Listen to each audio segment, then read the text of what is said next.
అమ్మ ఏం చేస్తున్నావు ఈరోజు? చేపల పులుసు తయారు చేస్తున్నాను రా. ఏం చేప ఇది? ఇది గోదావరి ముంజు. ముళ్ళు ఉండదా? ఎక్కువ ముళ్ళు ఉండదు, తక్కువ ముళ్ళు ఉంటుంది. పిల్లలు తినేదానికి బాగుంటుంది. దీనికి ఒక ఉల్లిపాయ, ఒక ఎల్లుల్లిపాయ, దీంట్లో సగం అల్లం. అంతేనా? మసాలా ఇంతే? మసాలా ఇంతే చాలు. ఇంకెక్కువ లవంగాలు ఎక్కలా ఏమి వేయకూడదు. ఇంతవరకు తయారు చేసుకోవాలి. తయారు చేసుకున్నాక ఒక 50 గ్రాములు చింతపండుని ముందే నానబెట్టి పెట్టుకోవాలి. కడిగేసి ముందు చింతపండుని కడిగేయాలి, ఇసుగా ఉంటే పోద్ది.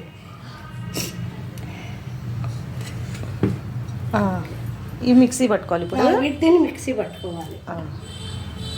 బాగా మెత్తగా మిక్సీ పట్టాలి. ఇదిగోరా, ఇందాక మిక్సీ పట్టాను కదా, ఇది మసాలా ముద్ద, ఇది ఫిష్, చింతపండు, నూనె. ఎంత వేసుకోవాలమ్మా?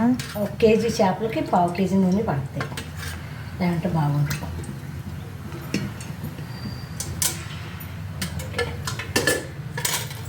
ఓకే, ఆయిల్ సరిపోయింది. ఆయిల్ సరిపోయిన తర్వాత కొంచెం కాగిన తర్వాత మసాలా వేయాలి.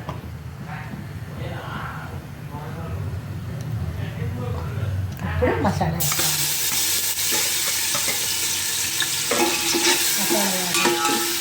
కొంచెం బాగా మసాలా వేయాలి. మసాలా ఇది దోరగా వేయాలి. దోరగా వేగింది కదా, ఇప్పుడు ఫిష్ వేసేయాలి.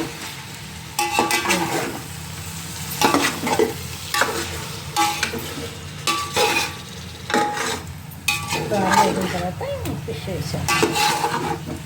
ఫిష్ కూడా మరి ఎక్కువ వేగట్టాల. మొక్కలు విడిపోకుండా అమ్మ గరిటె పెట్టావు? ఇది పెట్టాను. గిన్నె కూడా పెద్దది పెట్టుకోవాలి. ఇప్పుడు చేపల కొరికి మొక్క అతుక్కోకూడదు, అతుక్కోకుండా ఉంటుంది. ఇప్పుడు సరిపడా ఉప్పు వేస్తాను. పులుసుకి అయితే ఎక్కువ ఉప్పే పడుతుంది. ఎగురు కానీ ఫ్రై కానీ అయితే తక్కువ ఉప్పు పడుతుంది. ఇది బాగుంటుంది. ఇది ఫ్రై కూడా బాగుంటుంది, కానీ పులుసు టేస్ట్ వేరు. ఒక్క నిమిషం అలా మధ్యాక ఇప్పుడు కారం వేయచ్చు. ఇప్పుడు కారం వేసేయచ్చు.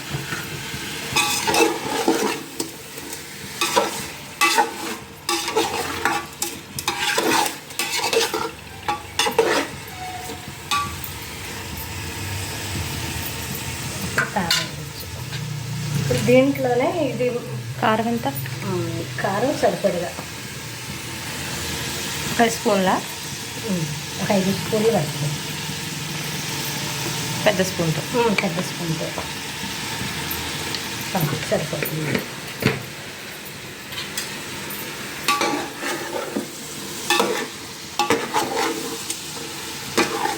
ఇప్పుడే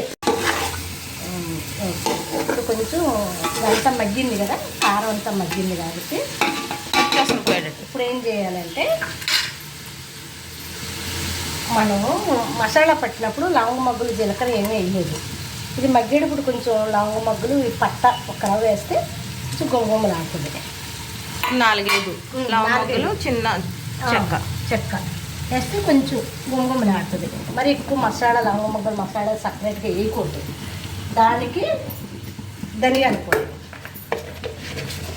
ఇందాక ధనియాలు పట్టలేదు కాబట్టి కొంచెం ధనియాల పొడి కూడా వేసుకుంటే బాగుంటుంది, టేస్ట్గా ఉంటుంది.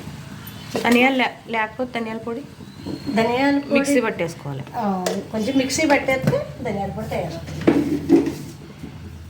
అప్పుడు ఇదంతా కూడా మగ్గాలి. అప్పుడే పులుసు వేయకూడదు దీంట్లో. పులుసు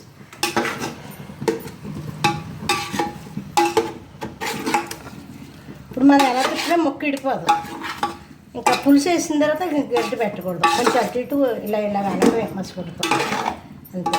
ఇప్పుడే పులుసు వేయనంతసేపే గట్టి వాడుకోవాలి, తగ్గించాలి. ఇదంతా మసాలా, లవంగ, అల్లం అదంతా పట్టేసింది కాబట్టి దీనికి ముక్కకి ఇప్పుడు టమాటా 4 వైపులా 4 ముక్కలు వదలాలి.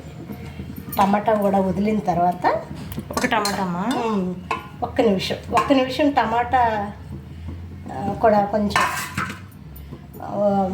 అయిన తర్వాత, టమాటా కూడా వేసిన తర్వాత 1 నిమిషం తర్వాత అప్పుడు చింతపండు పులుసు వదలాలి. టమాటా కూడా మగ్గాలి. ఇప్పుడు ఇది కూడా అంతా నూనె పట్టేస్తుంది కదా, ముక్క కూడా మగ్గిపోయింది. ఎంత? ఇప్పుడు 100 గ్రాముల చింతపండు పులుసు ముందే నానబెట్టుకున్నాం. దీన్ని పులుసు వదులుకోవాలి.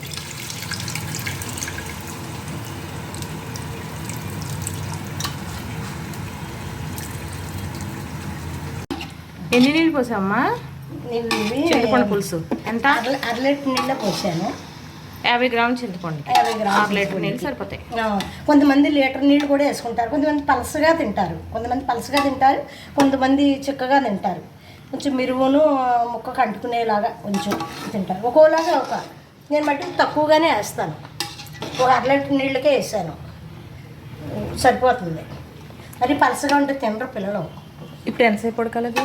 ఇంకా 1/2 గంట రెడీ అయిపోద్ది అంతే. దానికి నూనెకి, ఆయిల్కి, ముక్కలకి, పులుసుకి, మిరియానికి కరెక్ట్గా సరిపోయింది. అంత చాలు. ఇది కలపలా ఉడికిన తర్వాత సిమ్లో పెడతాను. సిమ్లో 10 నిమిషాలు మగ్గితే సరిపోతుంది. హైలో 5 నిమిషాలు, సిమ్లో 10 నిమిషాలు పెడతాను. 1/2 గంటలో అయిపోద్ది. నువ్వు ఏమైనా 1/2 గంటలో చేసేస్తావు. 1/2 గంటలో రెడీ కూర. ఇదిగో కలపలా ఉడికిన తర్వాత ఇప్పుడు సిమ్లో పెడతా. సిమ్లో మగ్గింది కూర టేస్ట్గా ఉంటుంది.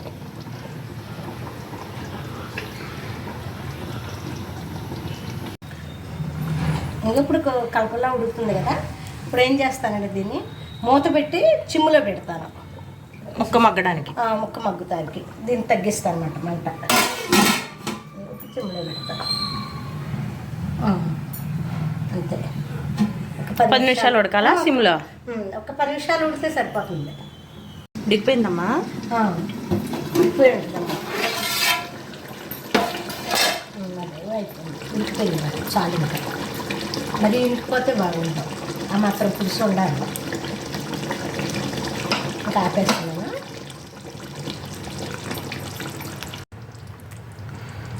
అయిపోయిందా? అయిపోయిందిరా. ఇంకా దించేయటమే. ఇదిగో ఇలా ఆయిల్ కొంచెం ఇలా పెట్టుగా రావాలి పైకి.